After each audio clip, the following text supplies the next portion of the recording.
तो टेंसर हम लोगों ने इतना वर्क टेंसर में समझ लिया कि किसी भी ऑर्डर का, किसी भी टाइप का यदि टेंसर हो तो उसको हम कैसे डिफाइन करेंगे। अब एक जनरल किसी भी टाइप का हम लेके लास्ट वर्क डिफाइन करने वाला करना है, इसके बाद फिर तब दूसरा वर्क पर हम आएंगे। तो अब जैसे हमने एक क्वेश्चन लिया,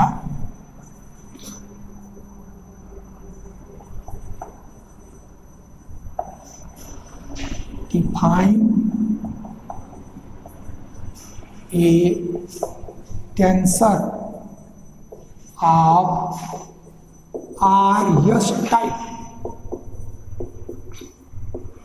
अब यह जनरल, इस तरह का कोई भी टेंसर रहेगा तो हम कैसे डिफाइन करेंगे, इस चीज को आप समझ लो। तो आर एस टाइप कह दिया गया, इसका मतलब इसका ऑर्डर कितना हो गया, आर प्लस एस। क्योंकि यदि हमारा 1-2 टाइप का था तो 1 कंटा वेरिएंट में और 2 को वेरिएंट में, तो ऑर्डर टोटल 1 + 2 दैट इज 3। तो ये आर कंटा वेरिएंट, ये आर कंटा वेरिएंट और यस को वेरिएंट, यानी टोटल जो हमारे इंडेक्स हुए वो आर प्लस एस हो गए। तो इसका टाइप आर एस हुआ और इसका जो ऑर्डर होगा वो दोनों का सम, यानी आर कंट्रा वेरिएंट में और यस को वेरिएंट में। तो अब इस टेंसर को हमको डिफाइन करना है। तो आपको बताया गया कि किसी भी टेंसर को जब डिफाइन करना है तब उसको हम पहले डिनोट करें। तो जैसे डिनोट किया गया, तो डिनोट किए तो जैसे मान लो यह एक्स बार में लिया और आर हमारे एक कंटा वेरिएंट में होगा, तो यानी आर इंडेक्स हमको डिनोट कर रहा होगा।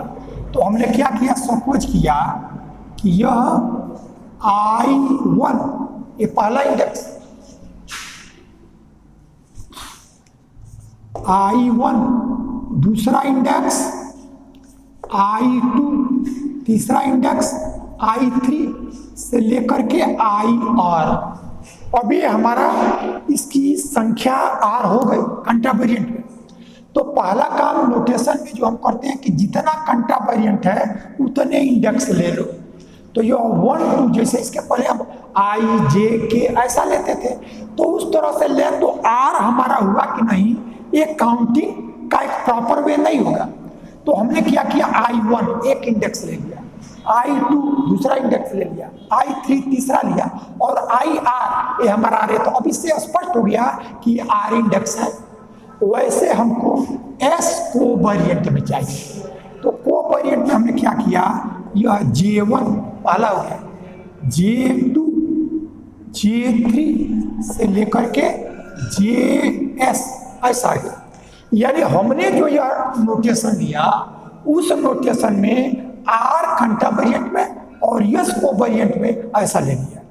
तो जो भी जितने भी टाइप का टेंसर कहेगा, जो पहला आएगा उतना हमारा कंटा वेरिएंट होगा। तो इसका मतलब कोई भी हम क्वांटिटी या फंक्शन जब डिनोट करेंगे तो जो कंटा वेरिएंट है उतने इंडेक्स सुपरस्क्रिप्ट में ले लेंगे और जितना हमारा को वेरिएंट में है उतना हम को वेरिएंट में ले लेंगे। अब यही चीज नोटेशन के लिए, यही चीज हम ये बार हटा देंगे और तब जो आएगा वो हमारा XI में आ जाएगा। तो नोटेशन हो गया। अब हम क्या करते हैं, इसको लैंग्वेज दें। तो लैंग्वेज दें तो हमने क्या किया कि late A bar I1 I2 I3 से लेकर के IR और J1 J2 J3 JS तक, तो ये हमारा X बार में हुआ। तो let this and A I1 I2 I3 से लेकर के IR और यह J1 J2 J3 से लेकर के JS तक। तो जो नोटेशन हुआ उसको लैंग्वेज देने जा रहे हैं। तो ये हमारा X बार में और ये हमारा XI में।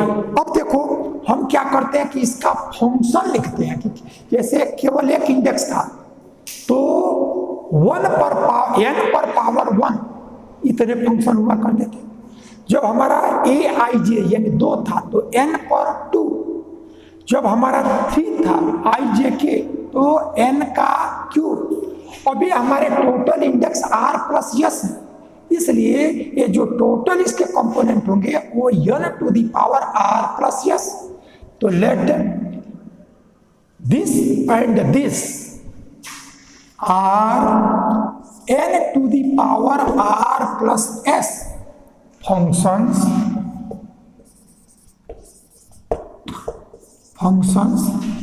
in x bar I and xi coordinate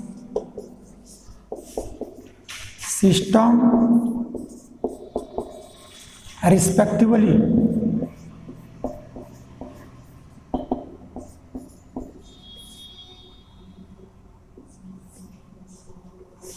तो जो हम जैसा लिखा करते थे वैसे इसके लिए भी लिख लिए, पहला नोटेशन किया।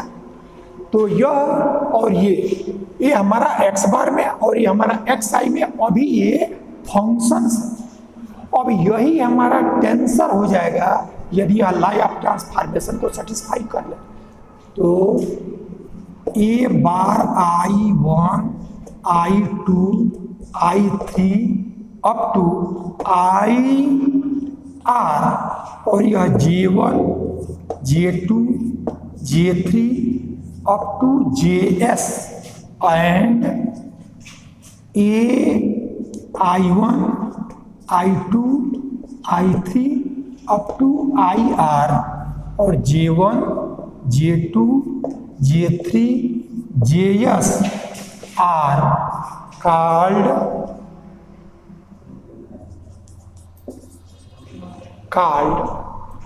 RS type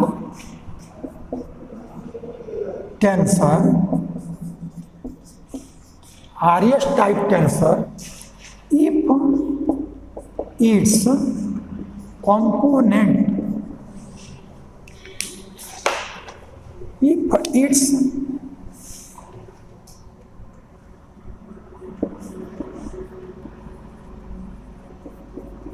components satisfy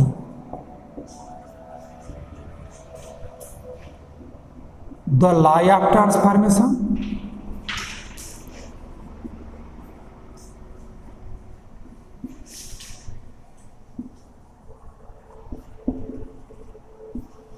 अब ये नीचे ला ऑफ ट्रांसफॉर्मेशन लिखेंगे, जब उसको ये सेटिस्फाई कर लेगा तब ये हमारा आरएस टाइप का यह एक्स बार में और ये हमारा एक्स आई में ये टेंसर। अब ला ऑफ ट्रांसफॉर्मेशन जनरल, तो इसको आप लिख लो। तो यह A bar I1 I2 I3 up to IR, और यहाँ से J1 J2 J3 up to JS। तो इस क्वांटिटी या फंक्शन को हमने डिनोट कर लिया। अब हम XI में इसी को लिखेंगे, लेकिन अब ये इंडेक्स बदल जाएगा। तब हम क्या करेंगे कि इस I1 के लिए लिख लिया अल्फा 1, I2 के लिए अल्फा 2, I3 के लिए अल्फा 3 एंड अल्फा R। फिर यहाँ से J के लिए या J1 के लिए बीटा 1, बीटा 2, बीटा 3 से लेकर के बीटा S। तो हम जिसको हमको लॉ ऑफ ट्रांसफॉर्मेशन लिखाना है उसको अब हम लिख लिए, और दूसरे कोऑर्डिनेट सिस्टम में प्रत्येक के कॉरेस्पॉन्डिंग एक दूसरा इंडेक्स। तो हमने यह I1 I2 I3 IR, ये alpha 1 alpha 2 alpha 3 alpha R, यानी ये R है तो यह भी हमारा R ही है। फिर ये S है तो यह भी हमारा S ही है। ऐसा आ गया। तो हम देखते हैं कि इधर का यदि ऊपर है और x बार में है तो x बार में पार्शियल डेरिवेटिव ऊपर आएगा। तब देखो यह डेल x बार I1 और अपान I1 के लिए आया है XI में अल्फा 1, तो ये ऊपर है तो ऊपर रहेगा, लेकिन ये उल्टे क्रम में आता है। तो यह डेल x अल्फा 1 ये आ गया। अब इसका दूसरा लो, तो यह डेल x बार I2 और I2 के लिए यहाँ आया है अल्फा 2, तो यह डेल x अल्फा 2 अब यह I3, तो यह del x bar I3 upon del x, I3 के लिए आया अल्फा 3, तो यह del x alpha 3 and so on. अब ये last del x bar IR1 upon इसके लिए आया है अल्फा आर, तो यह del x alpha R alpha R. तो इस तरह से हमने ये ऊपर वाले के प्रत्येक को पार्शियल में लिख लिया। अब ये काम अब इसके लिए करेंगे, तो अब ये इधर नीचे है तो डिनोमिनेटर में आएगा, तो यहां से यह डेल एक्स बार J1, अब इस J1 के लिए यह x में बीटा 1 है, तो यह डेल एक्स बीटा 1। दूसरा आपका डेल एक्स बार J2, डेल एक्स बार J2, यानी इस साइड का जिस नीचे है तो नीचे, ऊपर है तो ऊपर, और जिस कोऑर्डिनेट सिस्टम में है उसी में, तो यह J2। अब J2 के लिए आया है बीटा 2, तो यह डेल एक्स बीटा 2, ये ऊपर जाएगा,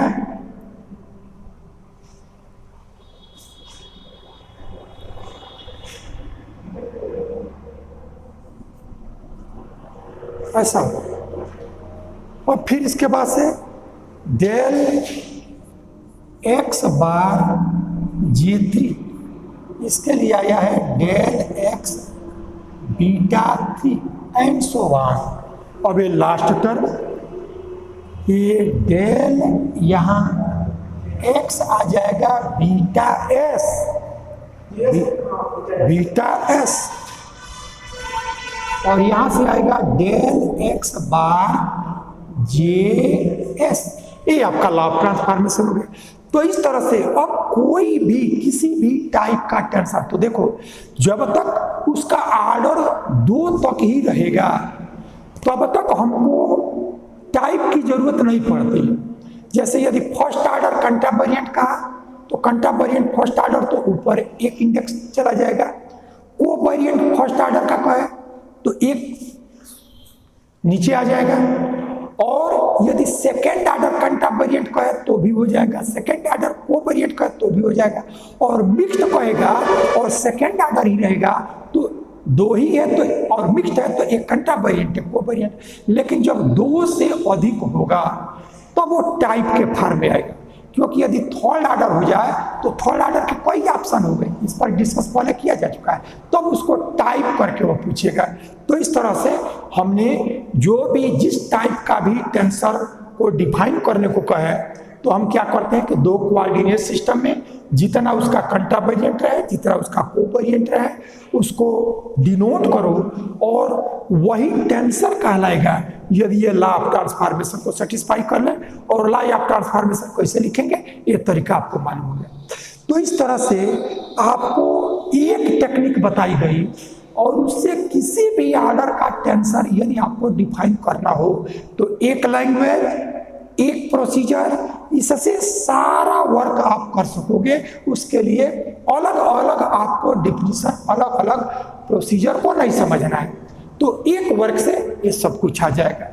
तो पहला यानी जब टेंसर की डिफिनीशन दी गई तो टेंसर के डिफिनीशन के बाद ये जितना भी वर्क हुआ वो सब एक ही काम हम लोगों ने किया है कि किसी भी ऑर्डर, किसी भी टाइप का यदि कोई टेंसर है तो उसको कैसे डिफाइन करेंगे, तो ये वर्क हो गया।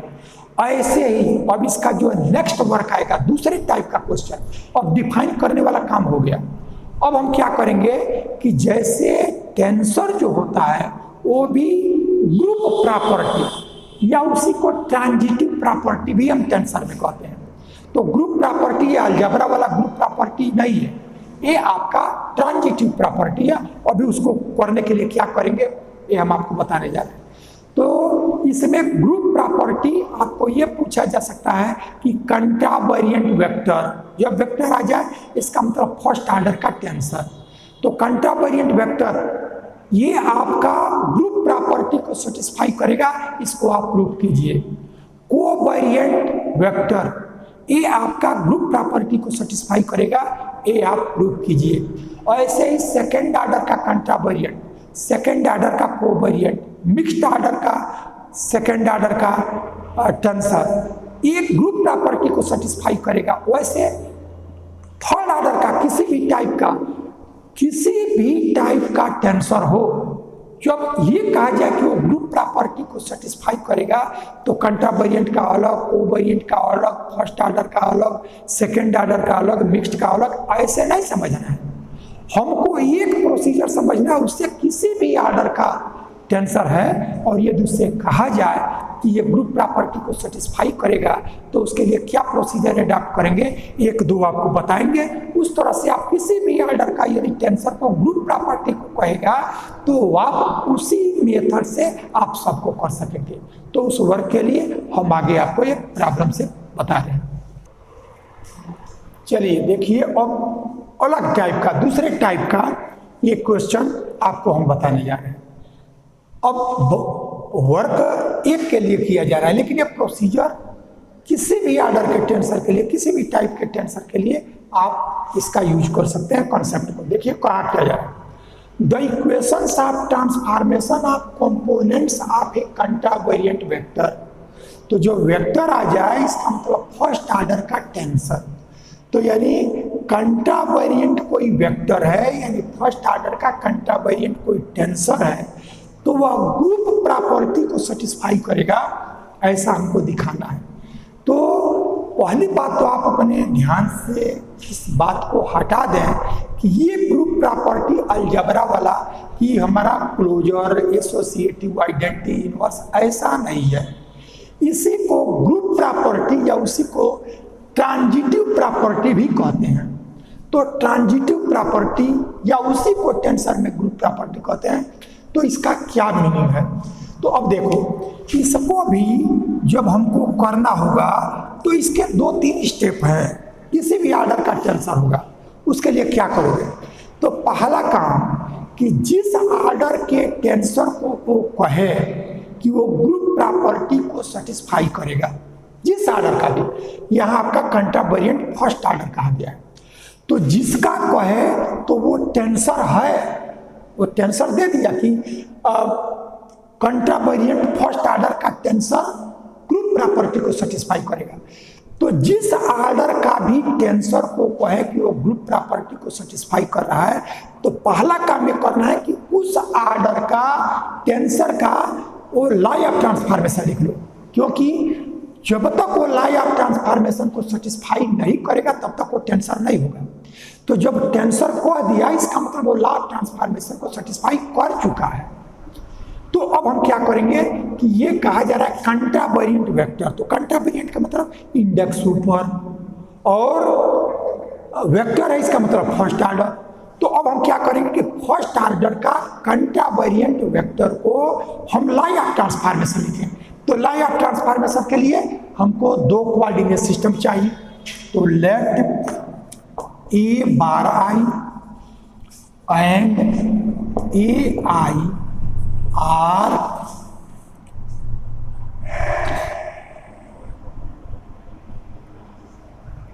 कंट्रावेरिएंट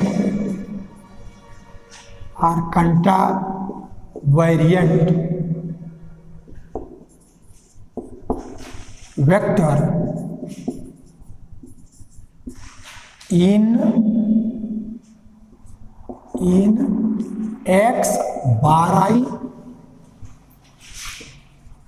and xi coordinate system respectively.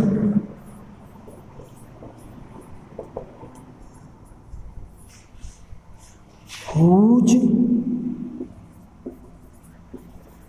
components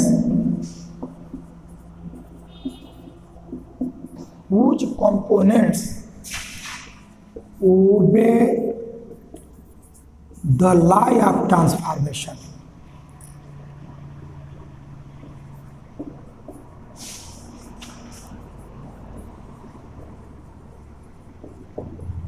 इतना लिखा गया, लेकिन कहा क्या जा रहा है? कहा जा रहा है कि जो कंट्रावेरिएंट वेक्टर है, वेक्टर आ गया, इसका मतलब फर्स्ट ऑर्डर का टेंसर, तो कंट्रावेरिएंट वेक्टर है वो ग्रुप प्रॉपर्टी को सेटिस्फाई करेगा। तो ग्रुप प्रॉपर्टी सेटिस्फाई करे उसके लिए भी 3 स्टेप आपको यूज करना होगा। पहला, जिस ऑर्डर के टेंसर को कहे कि वो ग्रुप प्रॉपर्टी को सेटिस्फाई कर रहा है, उस ऑर्डर के टेंसर का लॉ ऑफ ट्रांसफॉर्मेशन लिखो, क्योंकि वो टेंसर है, इट मीन्स वो लॉ ऑफ ट्रांसफॉर्मेशन को सेटिस्फाई कर चुका है। तो अब हम लॉ ऑफ ट्रांसफॉर्मेशन ही लिखने जा रहे हैं।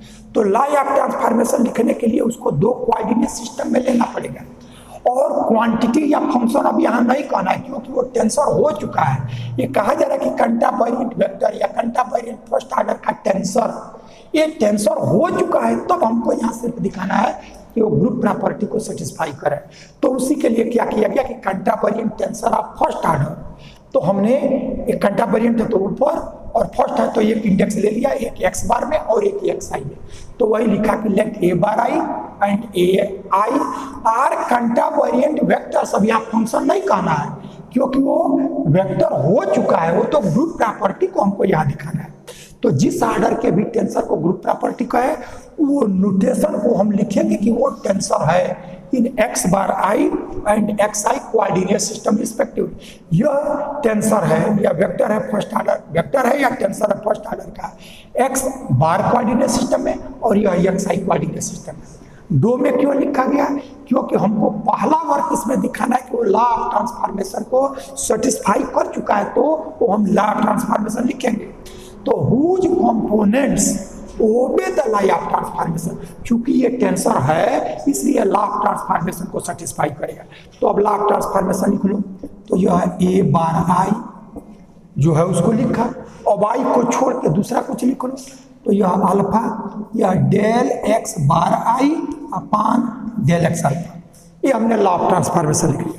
यही यदि आपका कोवेरिएंट का रहता तो कोवेरिएंट का लॉ ऑफ ट्रांसफॉर्मेशन लिखते। तो पहला स्टेप ग्रुप प्रॉपर्टी को सेटिस्फाई करने के लिए आपको ये करना है कि उसमें जो भी टेंसर दिया जाए उसको लॉ ऑफ ट्रांसफॉर्मेशन आप लिख लीजिए, और इसको इक्वेशन नंबर 1 ऐसा करें। तो ग्रुप प्रॉपर्टी का ये पहला वर्क हो गया। और दूसरे वर्क में क्या करना है कि देखो, ये एक्स बार में जो एक कंपोनेंट है और यह एक्स आई में है, तो इसमें पार्शियल डेरिवेटिव एक्स आई की वैल्यू एक्स आई के तरफ है, यानी यह एक्स बार में जो एक कंपोनेंट्स हैं वो अकेले हैं, उसके साथ पार्शियल नहीं है। तो हम क्या करेंगे कि ये दिखाएंगे, दूसरा काम लॉ ऑफ ट्रांसफॉर्मेशन लिखना पहला काम, और दूसरे में दिखाएंगे कि जैसे यह एक्स बार में यह सिंगल एक तरफ अकेले ही है, और एक्स आई कोऑर्डिनेट सिस्टम में ये हमारा पार्शियल डेरिवेटिव आया है, तो दूसरे स्टेप में दिखाएंगे कि यह जो एक्स आई का है ये अकेले बच जाए और ये पार्शियल इधर आ सकता है। तो दूसरा काम है, यही हमारा रेसिप्रोकल कंडीशन कहलाता है। तो अब इस रेसिप्रोकल कंडीशन दिखाने के लिए देखिए क्या करेंगे, इस पार्शियल को हमको इधर लाना है। तो इसको इधर लाने के लिए इसका प्रोसीजर है, ऐसे हम इसको ये नीचे है तो इसको ऊपर, और ये ऊपर है तो नीचे, ऐसे नहीं ला सकते। ऐसे लाएंगे तो प्रोसीजर आपका गलत होगा। तो जैसे आपको अलजेब्रा में कोई एक एलिमेंट है और उस एलिमेंट को एग्जाम्पल के लिए उसकी यहाँ जरूरत नहीं है, लेकिन उस बात को यहाँ मैं कोट करना चाह रहा हूँ कि जैसे x plus y is equal to z, ऐसा है। तो जब x की, ये अलजेब्रा की बात मैं कर रहा हूँ, ग्रुप थियरी की बात कर रहा हूँ, तो जब x plus y equal to z है तो x की वैल्यू निकालने के लिए y को इधर ट्रांसपोज नहीं करते हैं, इस y का एडिटिव इनवर्स को दोनों साइड में ऑपरेट करते हैं, यानी यह x प्लस वाई और प्लस y का एडिटिव इनवर्स माइनस वाई इधर किया, तो यह z और माइनस वाई इधर। अब यह y और माइनस वाई ये एडिटिव आइडेंटिटी देगा, तो यह x प्लस एडिटिव आइडेंटिटी यह z माइनस वाई, और एडिटिव आइडेंटिटी को ऐड करोगे तो यह x ही बचा और यह z माइनस वाई, इसको इधर करोगे तो वही आएगा। लेकिन ग्रुप थियरी में आपका प्रोसीजर ये है, इसको इधर कर दोगे, ऐसे लिखोगे तो आपका वो प्रोसीजर सही नहीं है।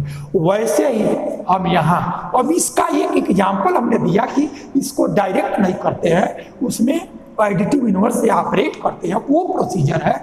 इसलिए हम यहाँ क्या प्रोसीजर होगा उसको हम यहाँ एक बार आपको बताना चाह रहे हैं।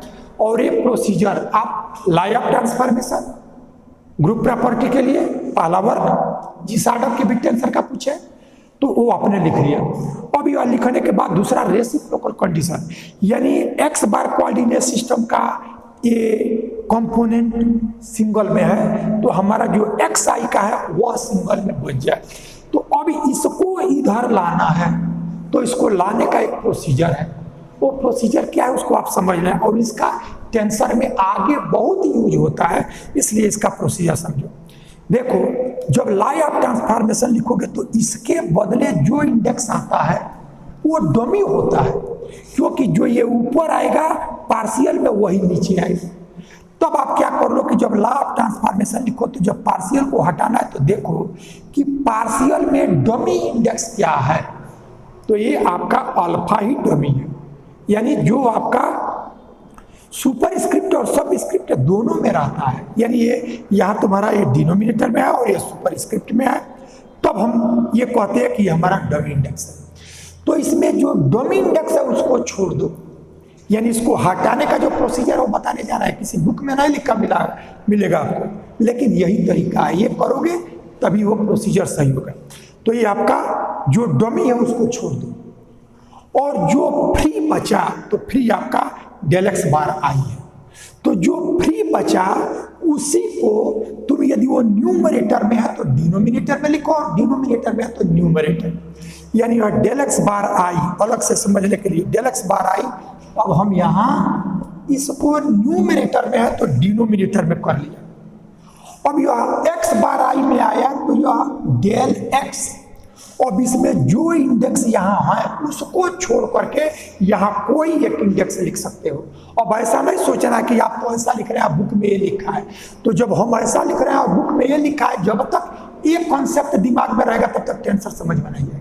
टेंसर में हम क्या लिख सकते हैं उसको समझना है। तो यहाँ से ये डमी है, इसको टच नहीं करना।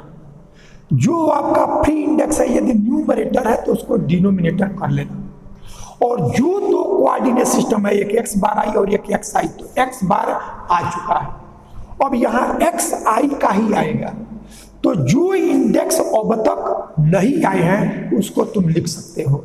तो हमने सपोज कर लिया, इसको हमने लिख दिया जे, आप जे ही लिखो कोई जरूरी नहीं, जो भी लिखना चाहो लिख सकते हो। तो जो ये आया इसी को दोनों साइड में ऑपरेट कर दो। अब यह क्या आया इसका तरीका है क्या, डमी वाले को छोड़ दो, फ्री वाले को चेंज करके लिखो, न्यूमरेटर है तो डिनोमिनेटर, डिनोमिनेटर तो न्यूमरेटर, और जिस कोऑर्डिनेट सिस्टम में उसी में लिखो।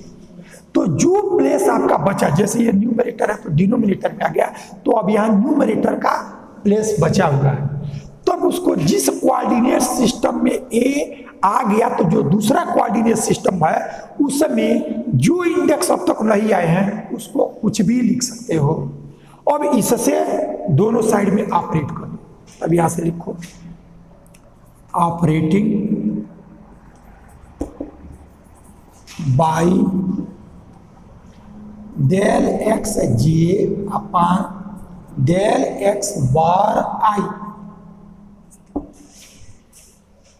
We get. अब यही आप बुक में आपको ये तरीका नहीं बताया जाता तो आप ये देखते कि आखिर यही चीज क्यों लिखी गई है, और अन्य बुक को देखोगे तो यहाँ तो ऐसा लिखा गया। तो ये कन्फ्यूजन जब तक इंडेक्स को आप इंडिपेंडेंट होकर के नहीं सोचोगे तब तक, और बहुत ही आसान, टेंसर से आसान आपका टोटल बीएससी में कोई पेपर नहीं है। बस इसको ध्यान देते चलिए, जो टिक बताया जाए उसको आप कंसीडर करते चलिए, ध्यान में उसी को रखिए। तो अब इससे इसको ऑपरेट करो, तो ऑपरेट किया तो यह ए बार आई और यह del x J upon del x bar I. अब यहाँ से ये जो आया A alpha del x bar I upon del x alpha, और यह del x J upon del x bar I. अब इसको दोनों साइड में ऑपरेट कर दिया, इसलिए इसके इक्वालिटी में कोई फर्क नहीं आएगा। अब आप देखिए, चूंकि जो ये न्यूमरेटर में था उसी को सेम हमने डिनोमिनेटर में लिया, तो वैसा लेने से एक कैंसिल हो जाएगा, क्योंकि वही चीज हम लिए ही है, तो ये हमारा कैंसिल हो गया। अब जो बचा उसको लिखो, तब ए बार आई और यह del x J upon del x bar I, और यहां से देखिए del x bar I cancel, तब आपका ए अल्फा और डेल एक्स जे अपान डेल एक्स अल्फा। एक टेंसर से पहले जो वर्क किया गया था वहां आपको बताया गया कि यदि दोनों एक ही कोऑर्डिनेट सिस्टम में रहे तभी हमको क्रोनेकर डेल्टा दे देता है। तो अब ये चीज हमको मिल जाएगा, ए bar I del x J upon del x bar I, और यह ए अल्फा क्रोनेकर डेल्टा, यह जे और अल्फा। जब दोनों एक ही कोऑर्डिनेट सिस्टम में रहे तो इतनी बात को ध्यान में रखना है। और क्यों ये आता है क्रोनेकर डेल्टा, ये पहले हम लोग पढ़ चुके हैं, तो जो चीज़ जब जब आएगा तब तक प्रूफ देखा जाएगा तो सिलेबस बहुत बढ़ता जाएगा। इसलिए यदि आपको कोई कन्फ्यूजन होगा तो वहाँ देख लीजिएगा, लेकिन अभी इतना ध्यान रखिए कि दोनों सेम कोऑर्डिनेट सिस्टम में रहे तो क्रोनेकर डेल्टा देगा। जो इंडेक्स ऊपर है वो ऊपर आएगा, जो नीचे है वो नीचे आएगा। अब एक क्रोनेकर डेल्टा को हम ऑपरेट करते हैं, एक ऑपरेटर की भांति भी एक काम करता है। तो अब क्या करते हैं कि ये अल्फा डमी है, एक कैंसिल हो जाएगा और जो ये बचा वो यहाँ आ जाएगा। तब आपका यह A bar I del x J upon del x bar I, और यहाँ से ए जे ऐसा आ गया। अब देखो यह एक्स आई कोऑर्डिनेट सिस्टम में जो ये पार्शियल डेरिवेटिव था अब वो हट गया, अब ये सिंगल बचा। तो जो सिंगल रहता है उसको हम पहले लिखते हैं, तो इक्वालिटी के दोनों तरफ में किसी को किधर रखो उससे कोई फर्क नहीं पड़ेगा।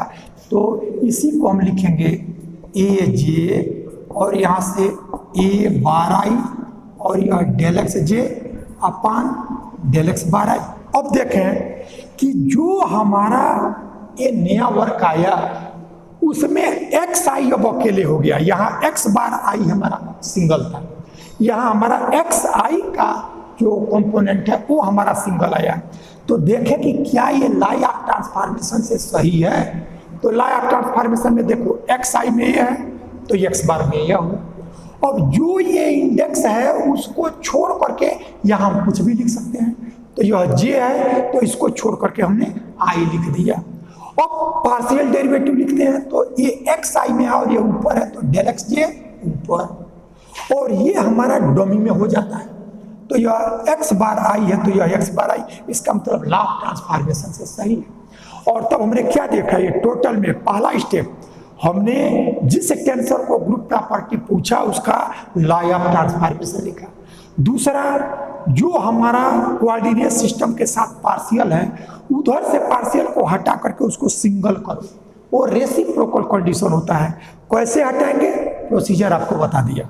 अब ये जब इधर आया तो देखो अब यह एक्स आई में हमारा सिंगल हो गया, अभी हमारा एक्स बार में है और इसके साथ partial derivative law of transformation को सेटिस्फाई कर रहे हैं। तो ये दूसरा स्टेप हुआ आपका, ये आपका दूसरा स्टेप। अब ग्रुप प्रॉपर्टी का तीसरा और लास्ट स्टेप ये क्या है, वही हमारा ट्रांजिटिव प्रॉपर्टी है। अब उसके लिए क्या करते हैं उसको आप ध्यान दीजिए। प्रॉपर्टी, तो ट्रांजिटिव प्रॉपर्टी में क्या होता है, ट्रांजिटिव प्रॉपर्टी आपका पहले भी आया हुआ है। जैसे मान लीजिए कोई एक ऐसा रिलेशन, जैसे यहाँ ए है, ए बी सी, ये तीनों मेल पर्सन है, और यदि ए का भाई बी है या ए का मित्र बी है और बी का मित्र सी है, तो ए से मित्रता से रिलेट हुआ बी और बी से मित्रता से रिलेट हुआ सी, उसका रिलेशनशिप ब्रदर का भी ले सकते हो, ये सब मेल है। तो ए का ब्रदर बी और बी का ब्रदर सी।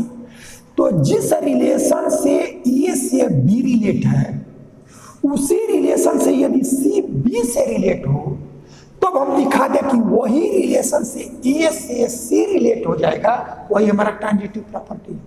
यानी ए का मित्र बी और बी का मित्र सी, तो सी भी ए का मित्र ही हुआ। तो जो फ्रेंडशिप का रिलेशन हुआ वो हमारा ट्रांजिटिव हो गया। तो ट्रांजिटिव के लिए हमको 3 की जरूरत पड़ती है।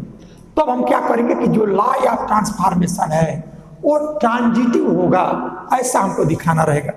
तो ट्रांजिटिव दिखाने के लिए हम क्या करेंगे कि अब 3 कोऑर्डिनेट सिस्टम लेंगे। तो जैसे हमने सपोज कर लिया कि एक हम लेते हैं एक्स आई कोऑर्डिनेट सिस्टम, एक को हमने लेते हैं x bar I coordinate system, और एक को हमने ले लिया यह एक्स डबल बार कोऑर्डिनेट सिस्टम। ट्रांजिटिव के लिए 3 चाहिए, तो एक को एक्स आई कोऑर्डिनेट सिस्टम, एक x bar I coordinate system और एक x double bar I coordinate system, 3 coordinate system लिया। अब जिस टेंसर को ट्रांजिटिव दिखाना है वो कौन सा टेंसर है, तो कंट्रावेरिएंट टेंसर ऑफ फर्स्ट ऑर्डर या कंट्रावेरिएंट वेक्टर। तो तुम क्या करो कि यह ए आई, यही आपका कंट्रावेरिएंट है, तो ये एक्स आई में है।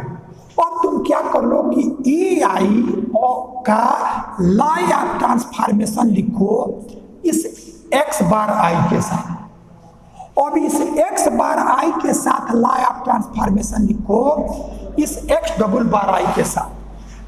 तो अब यदि आप दिखा दो कि यह एक्स आई यह एक्स डबल बार के साथ भी लॉ ऑफ ट्रांसफॉर्मेशन को सेटिस्फाई करता है, तब हमारा ट्रांजिटिव हो गया। एक बार और समझे, जिस टेंसर को अभी हमारा कंट्रावेरिएंट वेक्टर कह रहा है, यदि कोवेरिएंट वेक्टर कहता तो यही वर्ग कोवेरिएंट के लिए कहते, यदि हमारा सेकंड ऑर्डर का कंट्रावेरिएंट होता तो सेकंड ऑर्डर के लिए वर्क करते। लेकिन 3 स्टेप सबके लिए करेंगे। पहला लॉ ऑफ ट्रांसफॉर्मेशन, दूसरा रेसिप्रोकल कंडीशन और तीसरा ट्रांजिटिव। तो ट्रांजिटिव में क्या 3 कोऑर्डिनेट सिस्टम लें, उसमें जिस टेंसर को ट्रांजिटिव प्रॉपर्टी दिखाना है उसको इस कोऑर्डिनेट सिस्टम में लिखो और इसका लॉ ऑफ ट्रांसफॉर्मेशन इसके साथ लिखो, फिर इसका लॉ ऑफ ट्रांसफॉर्मेशन इसके साथ लिखो। तो ये इसके साथ लॉ ऑफ ट्रांसफॉर्मेशन सेटिस्फाई करेगा, ये हम लेके चलेंगे। ये इसके साथ लॉ ऑफ ट्रांसफॉर्मेशन को सेटिस्फाई कर रहा है, यह लेके चलेंगे। और दिखाएंगे क्या कि इन दोनों के हेल्प से हमको दिखाना पड़ेगा कि यह लॉ ऑफ ट्रांसफॉर्मेशन लास्ट वाले के साथ तीसरे वाले के साथ सेटिस्फाई करेगा, ये हमको दिखाना पड़ेगा। यदि हम दिखा दिए तो हमारा ट्रांजिटिव प्रॉपर्टी हो गया। तो इस चीज को एक बार और हम वर्क करते हैं तब थोड़ा सा और क्लियर होगा। तो देखो क्या किया गया। तो let A I A bar I A double bar I are tensor. Tensor लिख लो कि कौन सा टेंसर है, contravariant vectors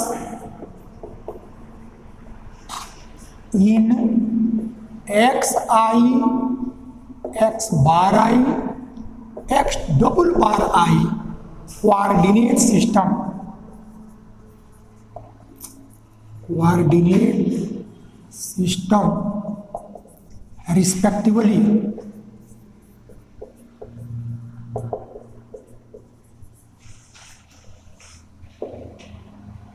we suppose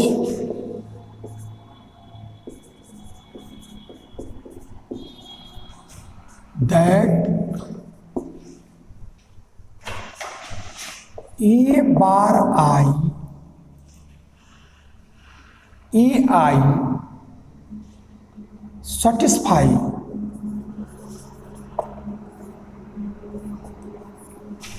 the law of transformation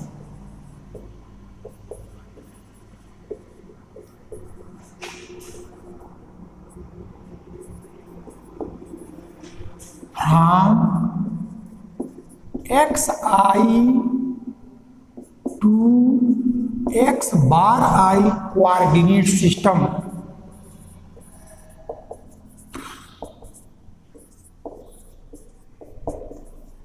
देखिए क्या कहा गया, कहा यह गया पहले कि जो यह ए आई जो एक्स आई कोऑर्डिनेट सिस्टम में है और ए बार आई जो एक्स बार कोऑर्डिनेट सिस्टम में है, तो यह इस कोऑर्डिनेट से इस कोऑर्डिनेट सिस्टम में लॉ ऑफ ट्रांसफॉर्मेशन को सेटिस्फाई कर रहा है, ये ले लेंगे। फिर इसके बाद लेंगे कि यह A bar I A double bar आई में लॉ ऑफ ट्रांसफॉर्मेशन को, यानी यह एक्स बार से एक्स डबल बार में लॉ ऑफ ट्रांसफॉर्मेशन को सेटिस्फाई कर रहा है, ये लेंगे और तब दिखा देंगे कि ए आई एक्स डबल बार आई के साथ लॉ ऑफ ट्रांसफॉर्मेशन को सेटिस्फाई करेगा, ये चीज दिखानी होगी। और जब यह दिखा देंगे तो वही लॉ ऑफ ट्रांसफॉर्मेशन ट्रांजिटिव हो जाएगा। तो अब देखो हमने ये लिखा कि यह ए आई एक्स आई से एक्स बार आई में लॉ ऑफ ट्रांसफॉर्मेशन को सेटिस्फाई कर रहा है, तो कर रहा है तो उसको लिखो। तो अब एक्स आई में तो यह ए आई और एक्स बार आई में लॉ ऑफ ट्रांसफॉर्मेशन को सेटिस्फाई किया, तब यह एक्स बार में इसको लिखेंगे। आई को छोड़ करके दूसरा कुछ लिख लो अल्फा, और यह डेल एक्स आई अपान डेल एक्स बार अल्फा। अब इसको हमने सपोज कर लिया कि 3 संभवतः ऊपर 1 2 इक्वेशन आया, तो यदि वो इक्वेशन सही होगा तो थर्ड इसको हमने लिख लिया।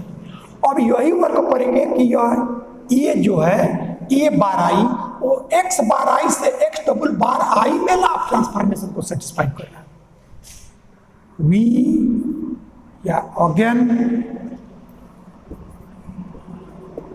we suppose that A bar I satisfy the law of transformation from x bar I to x double bar I. अब यह जो टेंसर है वो अब इस कोऑर्डिनेट सिस्टम से इस कोऑर्डिनेट सिस्टम में लॉ ऑफ ट्रांसफॉर्मेशन को सेटिस्फाई कर रहा है। तब देखो यह ए बार आई यह सेटिस्फाई कर रहा है, लेकिन किस कोऑर्डिनेट सिस्टम में? एक्स डबल बार में। तब हम यहां से लिखेंगे ए डबल बार, क्योंकि एक्स बार से एक्स डबल बार में, तो जिस कोऑर्डिनेट सिस्टम में उसमें लिखेंगे। अब इस आई को छोड़ करके हम वैल्यू लिखेंगे, तो y को छोड़ करके जो ऊपर आया है उसको छोड़ दे, तो हमने इसको लिख दिया बीटा, और यह डेल एक्स बार आई अपान, अब देखो ये एक्स बार में है तो यह डेल एक्स बार आई, लेकिन ये एक्स डबल बार में है, तब यहाँ डेल एक्स डबल बार आ बीटा। ये लॉ ऑफ ट्रांसफॉर्मेशन में ध्यान देंगे कि कौन क्वांटिटी किस कोऑर्डिनेट सिस्टम में है, तो ये आ गया। तो इसको हमने कर दिया 4, ये 4 आ गया। अब आपको दिखाना है कि यह एक्स आई में से एक्स बार में लॉ ऑफ ट्रांसफॉर्मेशन को सेटिस्फाई कर रहा है, ले लिया गया। अब यह एक्स बार ये एक्स डबल बार में लॉ ऑफ ट्रांसफॉर्मेशन को सेटिस्फाई कर रहा है, ये ले लिया गया। अब हमको दिखाना है कि यह एक्स आई एक्स डबल बार के बीच लॉ ऑफ ट्रांसफॉर्मेशन को सेटिस्फाई करेगा। तो उस चीज को कैसे दिखाएंगे? तो क्या करो कि एक्स आई को दिखाना है, इसलिए एक्स आई की जो वैल्यू है उसको तुम लिखो पहला बार। तो हम लिखेंगे फ्रॉम 3 यह ए आई इज इक्वल टू, ये तो यही है तो उसको हमने लिख लिया ए I A bar alpha del x I upon del x bar alpha, ये हमने लिख लिया। अब आपको यह है एक्स आई से एक्स बार आई में नहीं चाहिए, ये एक्स डबल बार आई में चाहिए। तो इसलिए अब यह जो नहीं चाहिए उसकी वैल्यू को जो चाहिए उसमें बदलो। तब देखो तुम्हारा यह एक्स बार में है और यह एक्स बार की ये वैल्यू एक्स डबल बार में दिया गया, इसलिए इसकी वैल्यू इससे निकाल करके रखोगे तो हमारा ये एक्स बार का सिस्टम खत्म हो जाएगा और एक्स डबल बार आ जाएगा। तब आप क्या करो कि यह ए बार अल्फा है और यह ए बार आई है, तो अभी पहला ही क्वेश्चन है इसलिए आपको हमने ये लिख लिया है। नहीं तो इसके बाद आपको क्या करना होगा कि जैसे ये तो लॉ ऑफ ट्रांसफॉर्मेशन को हम लिख रहे हैं, तो तुम जो यहाँ x बार में ये लिखोगे वही यहाँ लिखोगे और उसका लॉग ट्रांसफॉर्मेशन लिखोगे। इससे ये होगा कि जैसे ये आई को अल्फा में चेंज करना होगा, चेंज नहीं करना पड़ेगा। लेकिन हम पहले इस बात को लिखते तो आपको ये लगता कि ये ऐसा क्यों किया जा रहा है, लेकिन अब रीजन समझ में आया कि चूंकि इसकी वैल्यू ये है तो हम x बार में कुछ भी यहाँ लिखें उसको छोड़ करके यहाँ x डबल बार में लिखना है। तो अब आप क्या कर लो कि अब यहाँ से लिखोगे तो यह ए आई, अब ए बार अल्फा, तो जो आपका 4 है 4 में जहाँ जहाँ आई है उसको अल्फा कर लो। तो यहाँ से यह ए डबल बार या एक स्टेप और तुम ए बार अल्फा की वैल्यू निकाल लो, नहीं तो पहला क्वेश्चन है तो इसलिए आपको कहीं दिक्कत हो। तो putting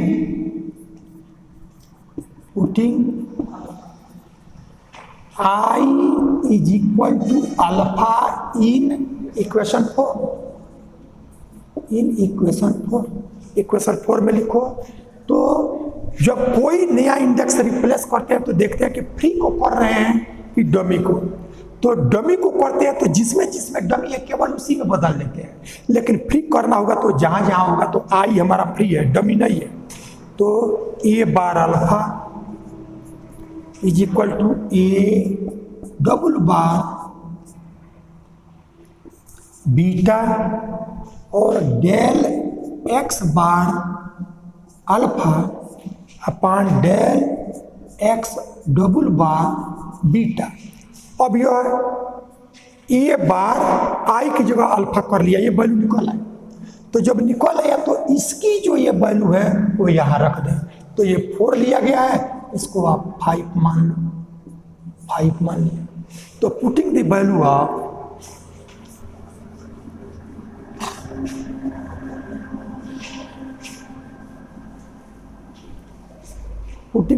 of A bar alpha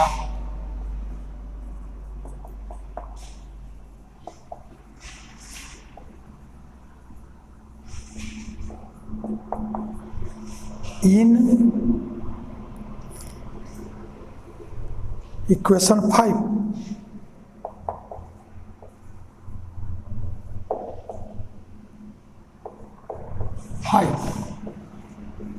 we get क्या आया, ये बार आई नहीं, ये वैल्यू है ए आई क्योंकि ए एक्स आई से ही एक्स डबल बार में रिलेशन बना है। अब यह ए बार अल्फा की value A double bar beta और del x bar alpha upon del X double bar beta. तो यह तो केवल ए बार अल्फा इसकी वैल्यू हुआ। अब ये हमारा बचा हुआ है तो यह डेल एक्स आई अपान डेल एक्स बार अल्फा। अब देखो लाई ऑफ ट्रांसफॉर्मेशन केवल 2 कोऑर्डिनेट सिस्टम में ही होता है, 3 नहीं रहता है। तब यह एक्स आई एक्स डबल बार, अब एक्स बार जहां जहां होगा उसको हटाना पड़ेगा। तो देखो डेल एक्स बार अल्फा और del x bar alpha same है, कैंसिल। तब आपको मिल गया ए I A double bar beta और यह डेल एक्स आई और अपान del X double bar beta, ये इससे कैंसिल, ये हमारा बच गया। तब आप देखोगे कि यह एक्स आई की वैल्यू एक्स डबल बार के टर्म में लिख लिया गया। अब हम ये देखेंगे कि क्या ये लॉ ऑफ ट्रांसफॉर्मेशन के अनुसार सही है। तो लॉ ऑफ ट्रांसफॉर्मेशन तो देखो एक्स आई में लिखा गया और रिलेशन इसका हमको लाना है एक्स डबल बार में। तो ये क्वांटिटी देखो एक्स डबल बार में है और यहाँ इसको छोड़ करके ही लिखते हैं, तो वाई को छोड़ करके यहाँ बीटा लिख लिया गया।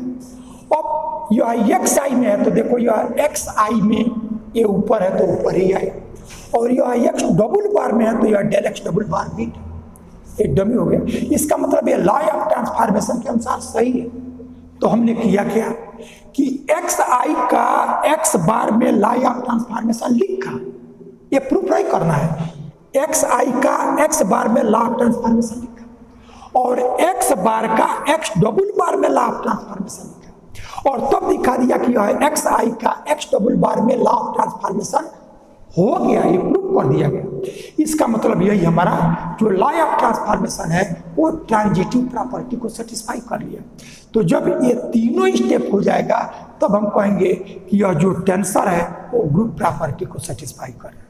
तो अभी तो हम लोगों ने यह एक टाइप का किया था, अब इसी तरीके से अन्य का भी हम करेंगे, लेकिन इसको थोड़ा सा आप एक बार इसको समझने का प्रयास कीजिए। आप कुछ ऐसा नहीं है कि इसमें बहुत समझना है। अब आप देखो जनरल फार्मूला, और कुछ इसमें और वर्क हम करेंगे जिससे बातें आपको क्लियर होंगी। लेकिन क्या ध्यान रखना है, जब ग्रुप प्रॉपर्टी आपको प्रूफ करना हो तो जिस ऑर्डर का टेंसर है उसका लॉ ऑफ ट्रांसफॉर्मेशन लिखो, ये पहला काम। दूसरा कि जिस कोऑर्डिनेट सिस्टम में तुम्हारा एक तरफ वैल्यू सिंगल है और दूसरे की तरफ पार्शियल में है, तो दूसरे तरफ को सिंगल करो, यानी उसके पार्शियल को पहले की तरफ लाओ।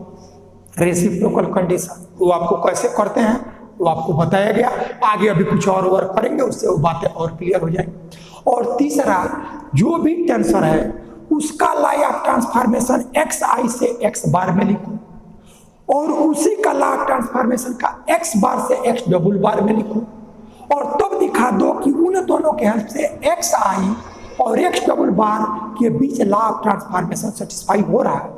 जब ये तीन चीजें आप दिखा देंगे तो ग्रुप प्रॉपर्टी हो जाएगा। तो इस तरह से इसको आप देखिएगा, फिर शेष आपको